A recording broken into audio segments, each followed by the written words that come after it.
Noticiero Hechos este lunes 15 de junio. Buenas tardes. Buenas tardes, Jennifer. Así es, estamos ya finalizando prácticamente la primera quincena de junio. Estas son las informaciones más importantes. Los titulares. Paralizado amaneció el tráfico en la autopista a Comalapa tras una nueva protesta por falta de agua potable. Sindicalistas de salud protestaron a las afueras del hospital de Zacatecoluca. Le contamos qué están denunciando. No hay espacio legal para la existencia del Partido Conciliación Nacional, asegura el jefe de fracción de Concertación Nacional, luego que Ciro Cruz Cepeda anunciara el relanzamiento de ese instituto político. Le tenemos información sobre la audiencia inicial en contra del reo del penal de Mariona acusado de ser un violador en serie. En Estados Unidos calienta el ambiente electoral. Hillary Clinton por el Partido Demócrata y Jeb Bush por los republicanos incrementan sus apuestas por las candidaturas presidenciales.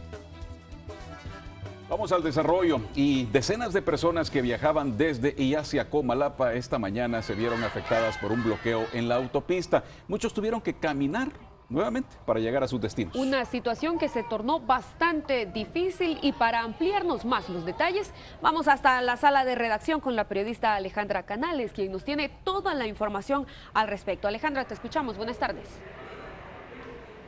Así es, pues toda la mañana le hemos dado seguimiento a esta situación, pues nuevamente la autopista Comalapa fue escenario de una protesta. ¿Quiénes la protagonizaron?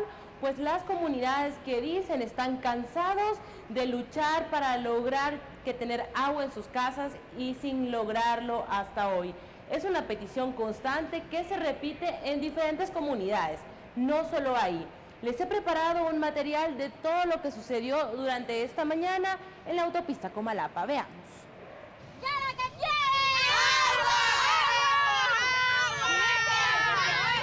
Así inició la semana para cientos de personas que transitan por la zona sur de San Salvador. Al menos 6 comunidades bloquearon por completo el kilómetro 12 de la autopista a Comalapa en ambos sentidos. El tráfico se paralizó, mientras estas personas denuncian que pese a sus continuos llamados, el servicio de agua es irregular o nulo. Hasta los cántaros tenemos todos sucios porque no cae el agua. Tenemos más de un mes de que no nos cae el agua. Estamos comprando la barrilada a $2. A $2 la barrilada. Imagínense, compramos 3 barriladas, son $6 y no tenemos a veces para comprar agua. ¿Cómo hacemos? No hay agua. No hay agua ni para bañarse, ni para tomar, para los servicios, para gente que le hacen diálisis. Estamos mal. No es la primera vez que ellos protestan. No reciben agua desde hace más de 20 días, pese a que en febrero, dicen, la directiva de las comunidades llegó a un acuerdo con el personal de ANDA para que los abasteciera al menos una vez por semana. ¿De qué sirve tener los chorros? Montones de escuderos que hay niños enfermos también. Por eso lleven todos los enfermos allá a la ciudad y díganle, esto es lo que ustedes han hecho, esto es lo que están haciendo ustedes. Carla Villatoro, que nada tiene que ver con los problemas que sufren a diario estas personas, intentó negociar para que habilitaran el paso vehicular. No es para menos, estuvo a punto de perder su vuelo hacia los Estados Unidos. Esto lo decepciona a uno venir a como dicen, a ayudar a nuestro pueblo, ¿verdad? Pero lastimosamente ellos mismos cierran el camino y por eso es que está en esta situación, porque se cierran a sí mismos. Nosotros no tenemos la culpa. Mire, esta es la calle del aeropuerto. ¿Por qué no se van al centro? Se van a Anda y cierran el camino. Los motores se apagaron y las personas no tuvieron más opción que caminar cuadras y cuadras para llegar a sus destinos. Tras una hora de cierre, la policía logró habilitar un carril en cada sentido para despejar el congestionamiento. Ahorita vamos a quitar ¡Queremos agua! El gobierno se tendría que poner las pilas para solucionar todos los problemas de las demás personas. Porque no solo ellos, sino que todos salimos afectados. La falta de agua se ha convertido en un problema generalizado en el país, mientras, tal y como lo ha dicho el presidente de ANDA, hará una redistribución para lograr aumentar el abastecimiento. No tenemos agua, mire, si por eso venimos, porque no tenemos para bañarnos ni para nada. ¿Cómo hacen? Mire, como las 2 veces que ha llovido, hasta Dios, mire, nos ha abandonado, porque como no ha llovido, ni agua llovida tenemos. A esta protesta por falta de agua en el kilómetro 12 se le sumó otra comunidad que a unos metros de distancia también bloqueó el sentido de San Salvador hacia el aeropuerto por las mismas razones. Tras 2 horas, la protesta se disolvió, no sin antes amenazar que si el agua no cae, la historia podría repetirse. Sin duda, el abastecimiento de agua es un tema sensible y pues que está en una seria crisis en este momento en el país. ANDA ya habla de una redistribución. Habrá que ver si esa redistribución no genera más inconvenientes de los que ya existen. Eso es lo que tengo, compañeros. Por supuesto, muchísimas gracias, Alejandra, te agradecemos por esta información y sí es cierto, hay una redistribución, pero al menos en lo que vimos acá en la entrevista de Hechos Mediodía, estos sectores todavía no estaban contemplados en esta redistribución. Así es. Buenas tardes, Alejandra, gracias por este informe. En más información, por varias horas empleados organizados del Hospital Nacional Santa Teresa de Zacatecoluca se mantuvieron en suspensión de labores denunciando una serie de irregularidades. La medida se realizó sin afectar el servicio para los pacientes y nos enlazamos hasta el lugar con el periodista Julio Guevara para conocer cómo trasciende la protesta. Buenas tardes, Julio. Así es, compañeros, informarles que en este momento se está desarrollando una mesa de diálogo entre los sindicalistas y las autoridades del hospital para ponerle fin a este conflicto. Me acompaña precisamente una de las sindicalistas para que nos comente cuál es el objetivo de la suspensión de labores que mantuvieron en horas de la mañana. Pues tenemos esta reducción de labores desde la mañana debido al incumplimiento de acuerdos, la falta de medicamentos, la falta de algunos insumos médicos. ¿Qué pasa si en la mesa de negociación no surgen los frutos que ustedes esperan? Bueno, seguiremos con las acciones por escalonadas, de forma escalonada, a medida pues el director se siente, porque como ustedes pueden constatar, él no se ha hecho presente, solo ha enviado a otra persona más, quien realmente es el jefe de suministros médicos y que también es una de las personas por las cuales estamos en esta situación, porque él no vela por el abastecimiento de los medicamentos en este hospital, ni por la situación que no falten insumos médicos. Compañeros y amigos televidentes, nosotros vamos a continuar pendiente de los resultados que se podrían tener en horas de la tarde en esta mesa de diálogo que se ha instalado hace unas horas atrás. Los detalles completos los estaremos ampliando a las 8 de la noche. Gracias, Julio. Estaremos pendientes de esa información. Buenas tardes. Y en otros hechos, el Juzgado Primero de Paz de San Martín ordenó el desalojo de más de 250 familias de la comunidad Rutilio Grande por usurpación de terrenos estatales, por lo que los habitantes tienen 5 días hábiles para apelar. Sin embargo, si el juez la ratifica, la Policía Nacional Civil procederá a sacarlos del terreno. Según el expediente, las personas de la comunidad Rutilio Grande construyeron sus viviendas sin el sustento legal, pues los terrenos donde se ubicaron pertenecen a la institución Ciudad Mujer, que el pasado 15 de mayo interpuso una demanda para el desalojo de las familias. Efectivamente, compañeros, me encuentro en la comunidad Rutilio Grande, donde hace unos minutos las familias fueron notificadas sobre la orden de desalojo. Ellos tienen 5 días para apelar y están dispuestos a hacerlo, pues aseguran que no cuentan con otra vivienda a donde llevar a sus familias. Tenemos casos como el de don Raúl, que tiene 5 hijos y que asegura pues hace algunos meses perder el trabajo, situación que lo llevó pues a buscar una vivienda en esta comunidad. Él sabe que estas tierras no le pertenecen, pero dice que no tiene a dónde ir con sus 5 niños y su esposa. Estas historias se repiten, así que les invito a que escuchemos el caso de don Raúl. Quieren tomar estas tierras para eso y nosotros no estamos de acuerdo como pobres que somos, sinceramente que se ponga la mano en la conciencia, que reflexione. No es como le digo, no es porque nosotros queramos estar en este lugar, claro. No es porque tenemos la necesidad, tenemos a nuestros niños, nosotros no tenemos empleo, somos desempleados, ahorita estamos viendo el país una situación difícil. Entonces yo le ruego al presidente Sánchez Serén que se ponga la mano en la conciencia. Muy bien, compañeros, ellos nos han informado que al parecer este terreno lo quieren utilizar para construir una escuela agrícola. Ellos aseguran que hay otros lugares donde podrían hacerse, pero que estén dispuestos a negociar con las autoridades gubernamentales en búsqueda de alternativas que les permitan llevar a un lugar seguro a sus familias. ya que no cuentan con los recursos económicos ni tampoco con el apoyo de parientes cercanos. Con esta información vuelvo con ustedes. Muy buenas tardes. Gracias, Carolina. Buenas tardes para ti también. Y ahora trasladamos nuestra señal con la periodista Claudia Cusco hasta el Centro Integrado de Justicia, quien nos tiene información sobre la audiencia inicial en contra de un hombre acusado de ser un violador en serie. Claudia, buenas tardes. Te escuchamos. Buenas tardes, gracias a ustedes en estudio y a nuestros amigos televidentes. Así es, sin la presencia de Lázaro Uziel Vázquez, de 30 años, el Juzgado Séptimo de Paz de San Salvador ha desarrollado la audiencia inicial en su contra por el delito de violaciones. De recordar que se trata del reo en fase de confianza procesado y de acuerdo a la Fiscalía ha sido considerado un violador en serie de acuerdo a la acusación fiscal.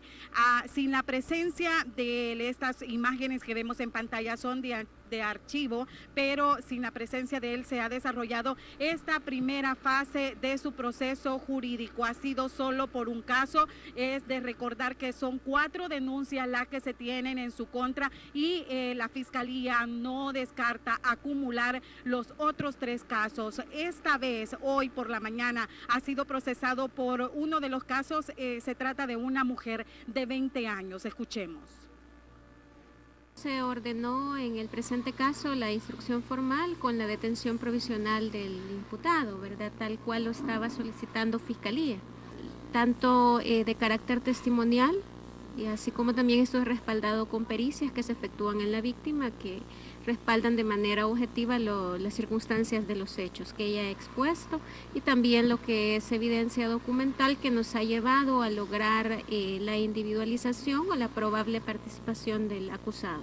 Recuérdenos cómo es que operaba él. Verificaba pues las condiciones de vulnerabilidad de sus víctimas, las amenazaba, les privaba de libertad y luego les llevaba hasta lo que es el hospedaje o motel donde las abusaba sexualmente.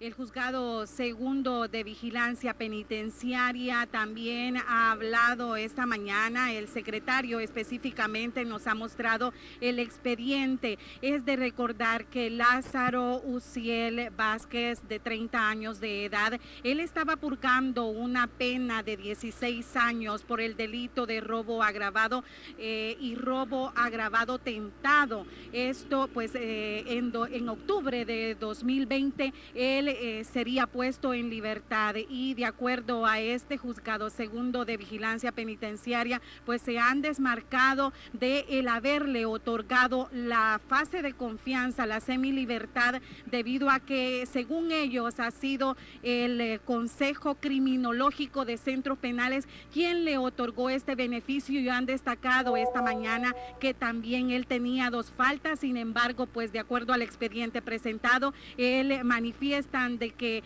presentaba una buena conducta, no tenía problemas psicológicos, compañeros.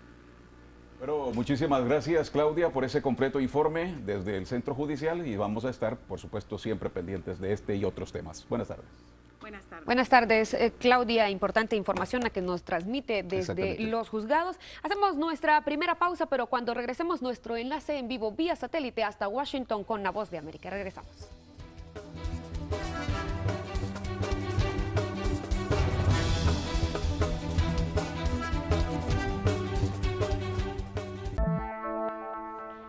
Hasta Washington enlazamos vía satélite con Gonzalo Barca de La Voz de América. Gonzalo, como siempre, un gusto saludarte.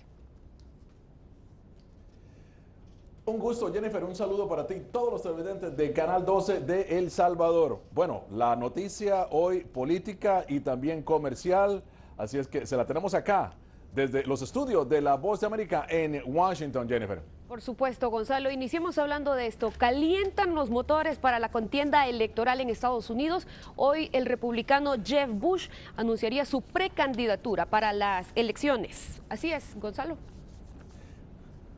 Así es, exactamente, y más que calientan, Jennifer, es una turbina de jet lo que en este momento está aconteciendo en el Partido Republicano.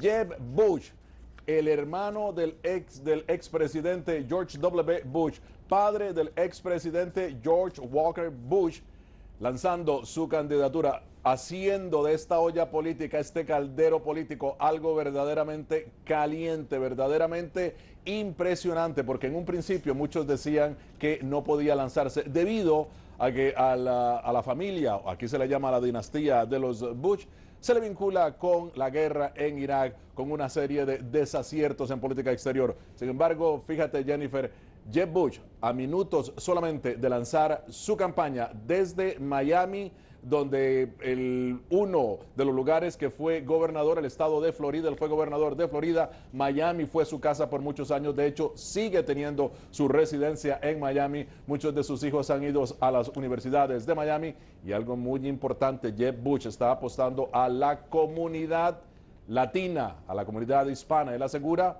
de que puede entender lo que la comunidad latina está pidiendo en este momento, y lo dice en inglés y en español porque habla español, y además de eso, Jennifer está casada con una mexicana que conoció cuando fue a estudiar precisamente español a México. Sus hijos hablan también, son bilingües, y es un punto a su favor. Él se ha identificado mucho con los hispanos y ahora está apostando a los hispanos, y vamos a ver qué sucede en las próximas semanas con Jeb Bush, que por cierto, fíjate que la campaña de él, aquí generalmente cuando se lanza la campaña, obviamente sale el nombre de la persona con su apellido. En este caso solamente Jeb. No quiere que le pongan mucho el Bush por aquello de que le recuerden malas políticas foráneas. Así es que solamente Jeb.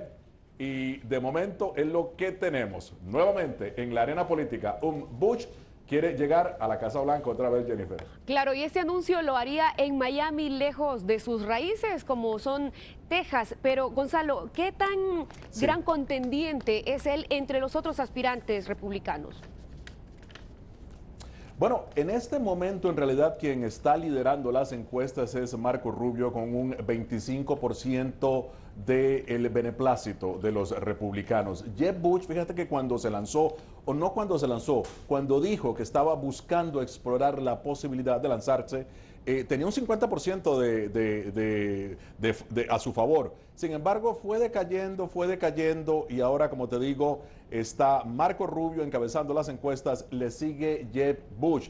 Jeb Bush es verdaderamente un caballo de batalla, si se quiere, en el aspecto político, porque tiene toda la vasta maquinaria de los Bush, que conocen muy bien lo que son las organizaciones comunales, conocen muy bien, tienen excelentes conexiones tanto en el Congreso como en el Poder Ejecutivo, sabe muy bien cómo se maneja la política, de manera que él puede heredar todo esto de los Bush, y es algo que trabaja a su favor. Y como te digo, un punto importante, el punto de los hispanos, el voto hispano, que si obtiene el voto hispano, ten seguridad de que podría ser, si obtiene el voto hispano, ten seguridad de que si Jeb Bush es el candidato, muy buenas posibilidades tiene de que llegue a la Casa Blanca. Por supuesto. Y ahora, Gonzalo, hablemos de la candidata Hillary Clinton por los demócratas. Ella le ha pedido al presidente Barack Obama que escuche a los demócratas en el Congreso para lograr un mejor acuerdo comercial que tiene que ver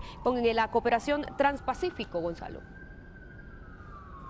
Efectivamente, los demócratas siempre han sido muy cautelosos en esto de comercio internacional, en esto de comercio con el área Asia-Pacífico, principalmente por la pérdida de trabajos que se dan acá. Los demócratas no apoyan en realidad los grandes tratados de libre comercio, al contrario, han visto esto con cierta reticencia porque los demócratas tienen un apoyo, prácticamente el apoyo absoluto de los sindicatos, de las uniones. Y las uniones insisten en que los trabajos se tienen que quedar aquí, no se tienen que ir a ningún país del Asia o en su defecto a ningún país del mundo.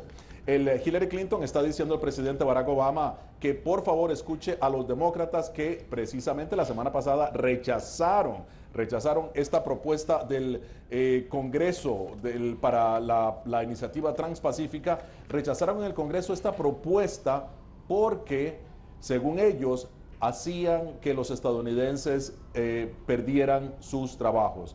Tenían la posibilidad de que miles de estadounidenses pierdan sus trabajos en un acuerdo comercial en donde básicamente estos trabajos llegarían por ser, los salarios más favorables en Asia serían a Asia y aquí en Estados Unidos los trabajadores perderían sus trabajos. Así es que Hillary Clinton pidiendo al presidente Barack Obama que, si bien es cierto, el presidente quiere aumentar el comercio con ese bloque que es el mayor del mundo, Asia-Pacífico, en términos de comercio, también tiene que ir con cuidado para no perder los trabajos que hay aquí en Estados Unidos. Así es que mucha cautela. Fíjate qué interesante cómo está caminando Hillary Clinton.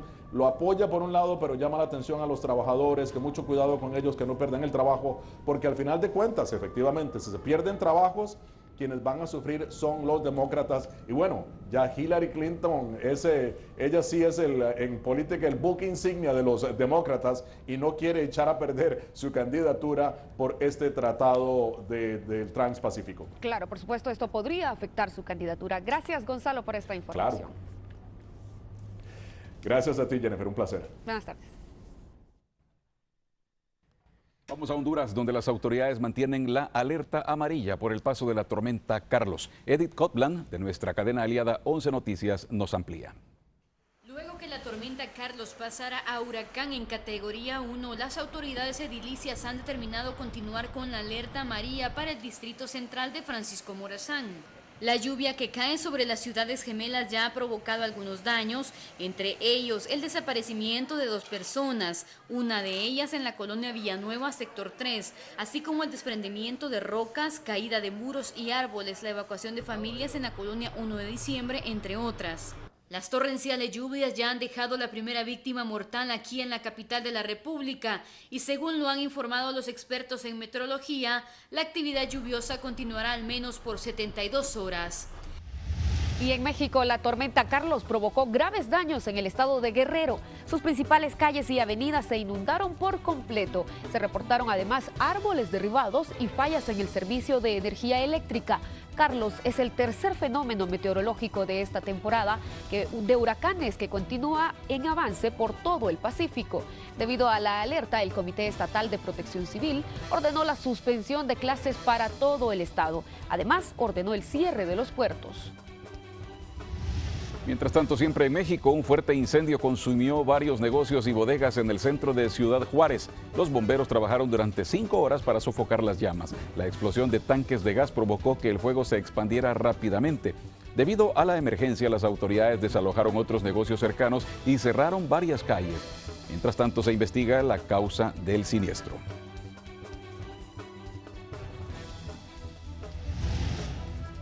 Y en República Dominicana, estas imágenes fueron captadas en el momento en que un cilindro de gas explotó en una residencial en Santo Domingo. Una mujer que se encontraba en el lugar sobrevivió de milagro, ya que solo resultó con algunas quemaduras. Vecinos del lugar se movilizaron rápidamente para auxiliar a la víctima y controlar el fuego.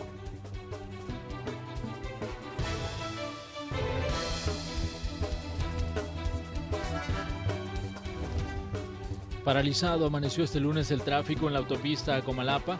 Habitantes de varias comunidades bloquearon ambos sentidos a la altura del kilómetro 12 para protestar por la falta de agua potable en la zona.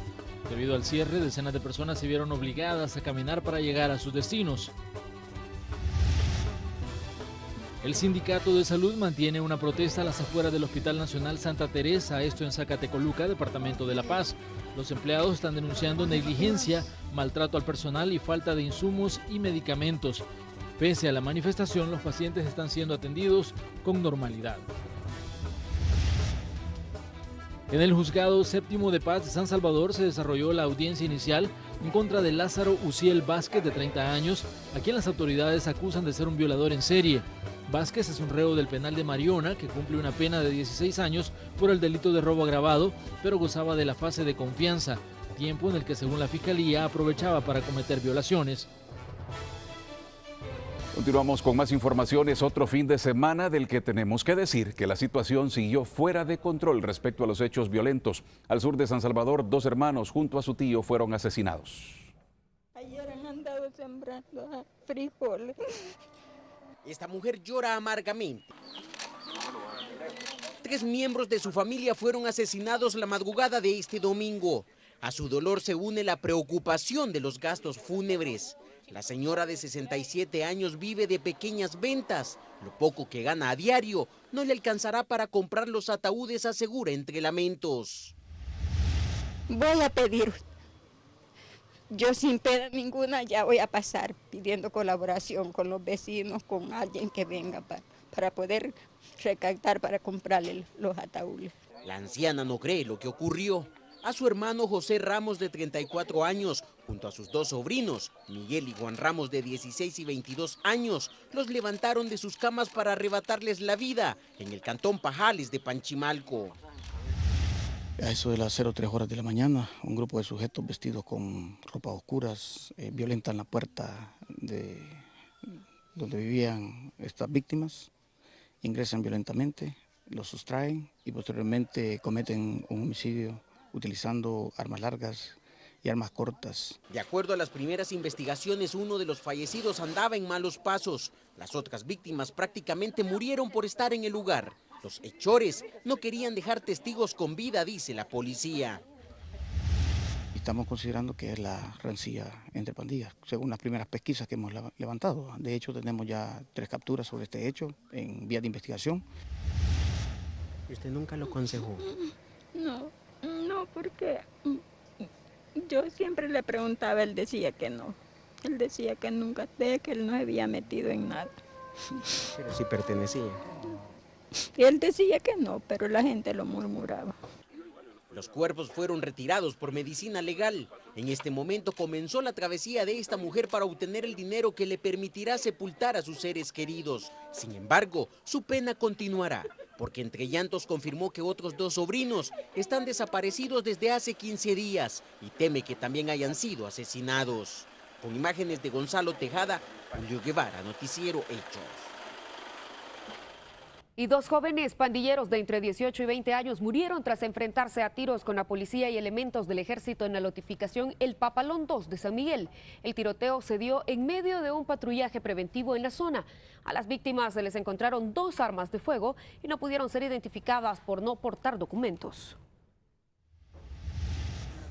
En Mexicanos, 2 jóvenes de 16 años, gemelos, fueron asesinados este fin de semana.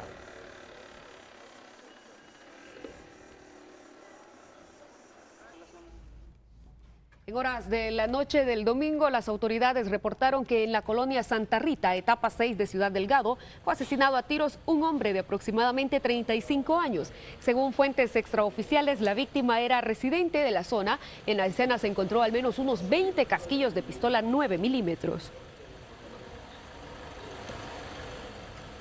Continuamos con más hechos. Otra institución que se verá afectada con el congelamiento de fondos proveniente de la emisión de bonos es la Dirección General de Centros Penales. Rodil Hernández dijo que los fondos permitirían la ejecución y continuidad de diferentes proyectos de reinserción. Sin embargo, aseguró que han recibido órdenes presidenciales de continuar ejecutándolos, aunque se tengan que sacrificar partidas dirigidas a otros fines. Y realmente eran fondos para el desarrollo de toda la normalidad del proceso y algunos de los impulsar algunos de los proyectos que ya tenemos iniciados. Toda la parte de videovigilancia, el equipamiento del Centro Penal de Hilo Vasco que acabamos de reaperturar, ¿verdad? Toda la operatividad, servicios básicos, conectividad. En más hechos, la policía realizaba un patrullaje preventivo en la colonia El Jutle de la Libertad, en el puerto, cuando fueron recibidos a tiros por un grupo de pandilleros. Entre estos se encuentran Hugo Enrique Reyes, uno de los más buscados por la policía en esa zona, al cual se le incautó una pistola 9 milímetros. Además, será procesado por los delitos de homicidio tentado, así como portación ilegal de arma de fuego. Se reporta al sistema de emergencia 911 que sobre una de las calles de esta colonia estaba un grupo de sujetos reunidos y al parecer estaban haciendo disparos. Fue en ese momento que inmediatamente llega la patrulla del 911 y al observar que se acercaban los agentes, los sujetos comienzan a correr y este sujeto, el conejo, comienza a disparar, ¿verdad? Corriendo y disparando en contra de la gente. Posteriormente, a pocos metros le dan alcance al sujeto y es así como se detiene por delito de tenencia, portación, conducción ilegal y irresponsable de arma de fuego y por el delito de homicidio tentado. Y el ministro de Justicia y Seguridad aceptó nuevamente que la delincuencia continúa generando zozobra en la población. Ante esta situación, prometió que los esfuerzos del gabinete aumentarán, a pesar de los fondos que dejarán de percibir para estrategias de seguridad por la medida cautelar de la Sala de lo Constitucional respecto a la emisión de bonos. Que teníamos 10 millones de dólares, 100 millones de dólares, precisamente para impulsar toda la política de justicia, seguridad y convivencia. Pero que tenemos una dificultad que ya no los tenemos. Pero ustedes deben de sentirse, por un lado, tranquilos, porque independientemente que no tengamos esos recursos, nosotros vamos a hacer todos los esfuerzos posibles porque la política de justicia, seguridad y convivencia sea una realidad en este país. Hacemos una nueva pausa, ya regresamos. Gracias por quedarse con nosotros.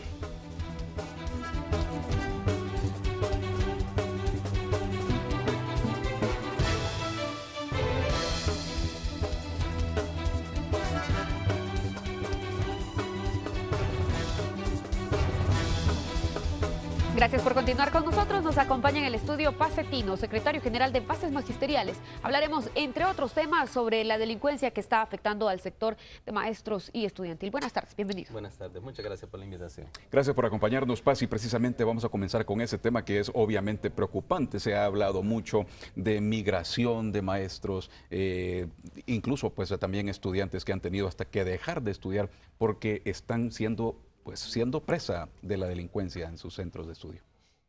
Bueno, Bases Magisteriales es una de las organizaciones que por mucho tiempo ha venido agendando este tema, exigiéndole a los funcionarios de todo nivel, tanto de educación como de la seguridad pública, a que le pongan mayor atención al clima de inseguridad de la escuela pública. La escuela pública hoy es uno de los lugares más inseguros, precisamente porque en estos lugares convergen estudiantes jóvenes de distintas circunscripciones geográficas. Eso lo hace muy, muy inseguro. Nosotros hemos venido en muchas oportunidades pidiéndole a los funcionarios del Ministerio de Educación que se atienda con mayor diligencia estos casos. Tendremos que lamentar a esta altura del año escolar casi 27, 28 estudiantes que han sido fallecidos y quizás 7, 8 maestros. Esta situación es delicada y yo he dicho de que si no se le pone atención a este fenómeno, la vorágine de delincuencia puede llegar a cerrar escuelas públicas. ¿Y la deserción escolar, tienen ustedes algún número de esto? Es difícil manejar un porcentaje, pero uno puede creer de que entre un 3% de alumnos están dejando las escuelas. Uno no puede precisar si las deja en su totalidad. Claro. O se moviliza de un lugar a otro. Esperaríamos que sea así. ¿Han tenido reuniones con las autoridades para tratar en específico este tema, pero de darle soluciones verdaderas? No, fíjese de que con los titulares de educación es un poco complicado abordar esto. No obstante que don Carlos Canjura, cuando asume el Ministerio de Educación, expresa su voluntad por dialogar con los maestros. El único espacio que tuvimos para conversar fue cuando se dio el proceso de revisión salarial.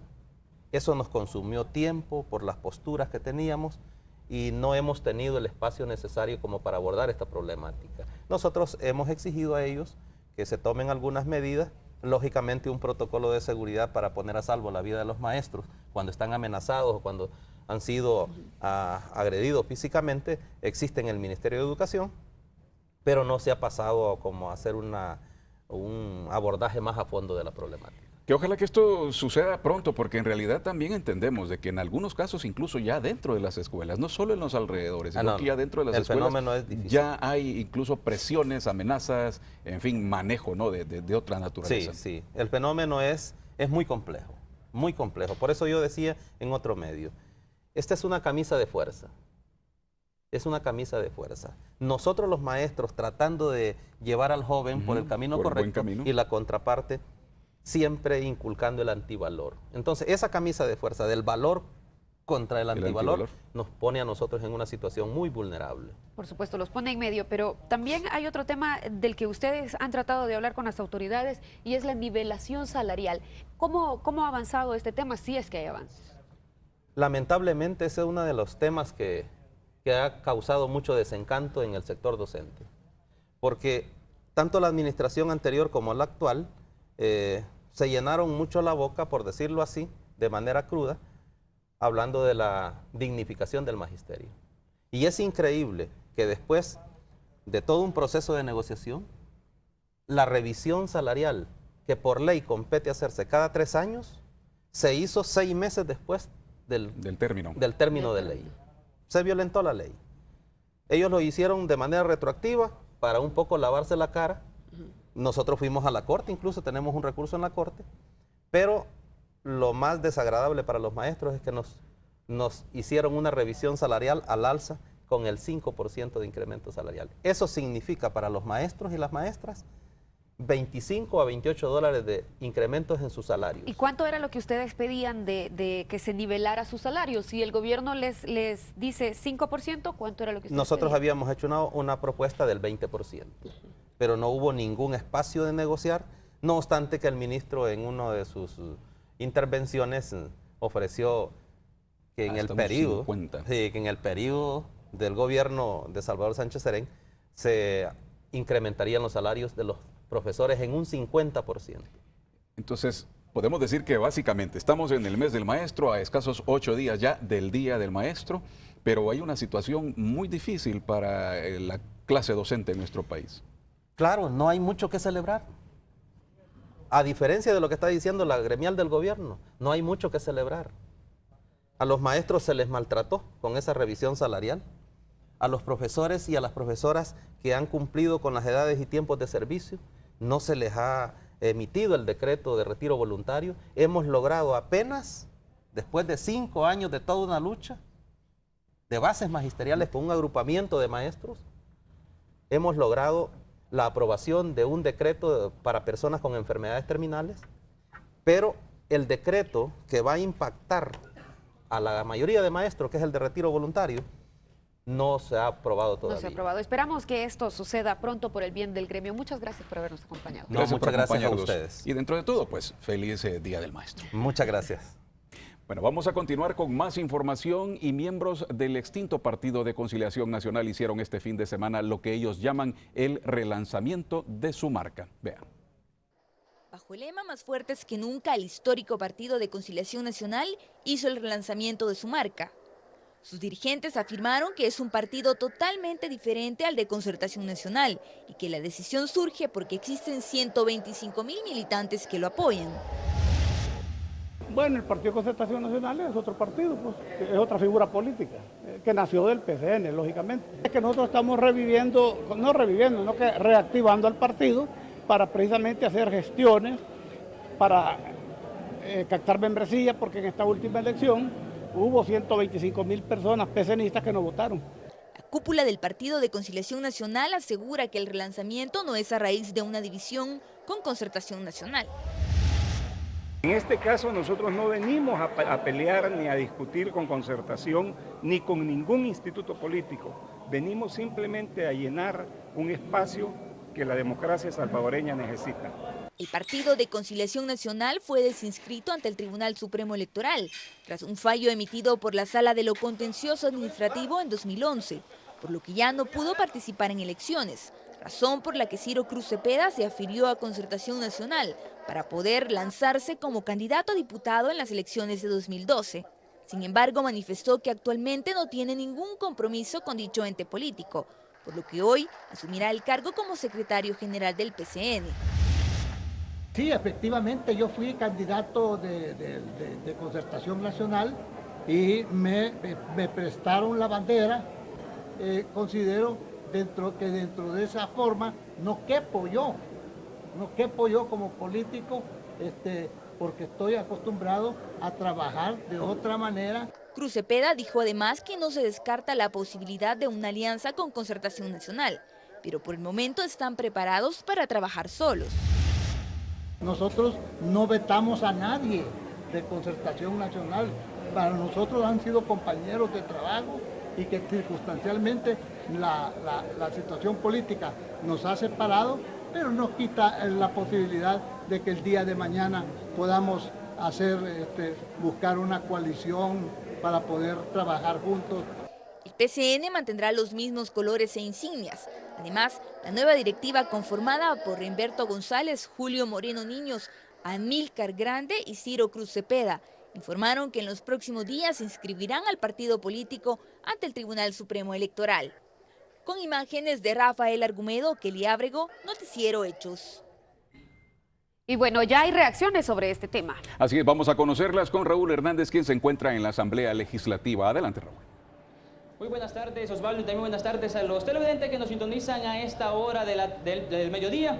Les informo que hemos conversado con diputados del partido PCN, Partido de Concertación Nacional, que es la fracción legislativa que se encuentra acá en el Congreso salvadoreño. Hemos hablado con ellos sobre este anuncio que hicieron las anteriores bases del PCN, Partido de Conciliación Nacional y Concertación Nacional. Este día se ha desmarcado de este anuncio que hicieron las antiguas bases del PCN. Aseguran que no puede existir dos partidos políticos con la misma nomenclatura, en este caso PCN, tampoco con los mismos colores ni tampoco con el mismo logo o insignia de este partido político. Pero veamos las declaraciones de los diputados y dirigentes del PCN. Se estuviera llamando a una asamblea que no tiene desde ningún punto de vista asidero legal, simple y sencillamente porque la gente que estaba allí no es estructura del partido. Pues eso lo tiene que decidir el Tribunal Supremo Electoral. Recuérdense que hay una resolución de la Sala de lo Constitucional que está pendiente, pero como le digo, eso lo define el tribunal. ¿Está dividido el PCN porque se ve como dos partidos políticos diferentes con el mismo fin? No, la verdad que estos escenarios los analizábamos hace 5 años casi, cuando hubo necesidad de fundar el Partido de Concertación Nacional. Entonces siempre quedaba la posibilidad de que eventualmente el Partido de Conciliación Nacional, encabezado por el licenciado Cepeda, se reactivara. Y eso fue uno de los análisis que se habían hecho desde aquella época y según veo pues ya han dado el paso. Así el panorama acá en la Asamblea Legislativa con lo que respecta al PCN. También otra información les digo de que el ministro de Hacienda, Carlos Cáceres, ha sido citado para la Comisión de Hacienda aproximadamente a la 1:30 de la tarde para tocar el tema de pensiones. Y otra cosa que también pasó acá en la Asamblea Legislativa es que el partido Gana, apoyando transportistas, pidieron una prórroga para que se iniciara el cobro de la tarjeta electrónica, que es a partir de septiembre. Piden una prórroga de al menos 90 días. De acuerdo, los transportistas no tienen el dinero necesario para instalar este sistema. Esta es la información que le tenemos a esta hora. Gracias, Raúl. Buenas tardes. Buenas tardes. Tú mereces vivir mejor con los créditos personales de Banco Agrícola. Si los salvadoreños mejoramos, mejora nuestro país. Para más información, llama al 2210-9800. Otra pausa, ya vienen los deportes.